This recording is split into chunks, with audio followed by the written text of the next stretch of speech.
Hi guys, nandito tayo sa insurance ng sasakyan. Dito lang. Yan. Pa-insurance, magpa-ano tayo ng registro tayo ng ating sasakyan guys ng Sheena at saka itong tawag ito. Itong Nissan Rogue. Yan, sama tayo guys, punta tayo. Yan, sama si Mami. Oo. Yan. Dito lang ito sa River guys. So, kailangan talaga update ka sa iyong registro ba kasi tinghuli na ngayon eh. Kasi ano tawag ito? Last day ngayon. Yan, ito tayo.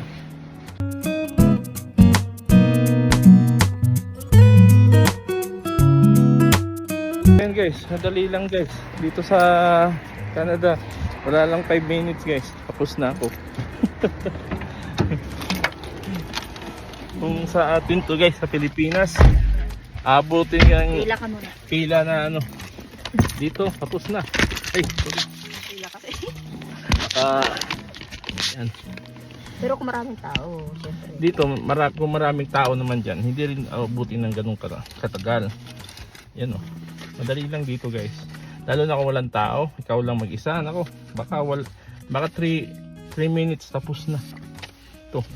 Wala na sila Mitsubishi, ano. Sa atin ang dami pang mga dito kasi kailangan kung mag-aral ka, na mag-driving. Dito kasi guys, napaka-importante dito yung i-follow mo yung rules dito, lalo na yung pag-seatbelt. Ito yung pinaka-importante dito sa Canada. Yan. At saka ano tawag ito? Yung mga rules sa daan. Dito mag-aaral ka, hindi pwede dito na yung pixel, walang pixel dito. Mag-aaral ka dito. Studyhan mo yung paano tawag ito? Paano yung galawin yung mga speed. Yan, kasi mahalaga dito. Yan. Pagdating mo dito sa Canada, huwag mong dalhin yung karakas mo doon sa Pilipinas na magpatakbo ka ng walang sinasalto. Dito sundin mo yung yung speed, ganyan. Saka baka hindi abot ng isang taon, hindi ka na pwede mag-drive kasi may limit po yung tawag ito, yung paghuli. Kaya lagaan po natin yung driving license natin dito sa Canada. Saka dito nag-take ako dito ng driving exam. Saka 1 take lang naman ako guys, sa awa ng Panginoon. Saka sa driving test, sa actual, naka-take ako ng 2. So mahirap guys kasi nga tawag ito, kunting mali lista agad nila yun.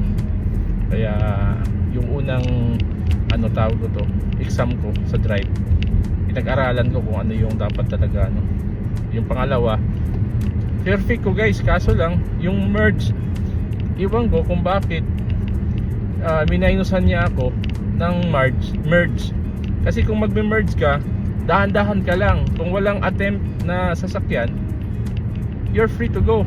Ang sabi niya, bakit hindi daw ako nag-stop? Wala namang sign na stop, mag-merge ka lang, magdahan-dahan. Yun ang pagkaintindi ko sa merge, di ba? Magdahan-dahan ka, hindi ka mag-full stop. Pero mag full stop ka kung may attempt na may mga salubong ka. Yan. Pero kung wala, you can go. Doon ako na bakit finil niya ako ng ganun? Supposed to be perfect man. Perfect yung yung araw na yun, perfect yun. 100% na yung driving contest na wala akong mali. Kaya siguro wala din akong violation. Sa awa ng Panginoon, nakakatulong yan na wala kang violation dahil bumababa yung bayaran mo sa tawag ito, sa insurance. Nakakatulong yan guys, malaking tulong yung pagbaba ng insurance mo sa babayaran mo. Imagine mo, insurance ko ngayon nasa nasa 225, 2 pong sasakyan na yan. Saka dating ano yan, 247 naging 225 na lang. Di ba ang laki ng kinaltas? Bakit? Wala kang violation. Kaya yun lang po ang aking advice sa inyo. Huwag kayo mag-violation para hindi kayo malakihan sa mga insurance. Kaya payo lang yan. Kaya hanggang dito na lang guys. Nandito na lang kami sa bahay. Yan. So i-detalye ko lahat sa inyo yung ano yung buhay dito sa Canada. Yan. Salamat sa inyo. Yan, di ba? Bilis. Kauwi ka agad. Bayu! Lagay na natin yung license sa isa kong sasakyan. Yan. Baka makalimutan natin. Maria!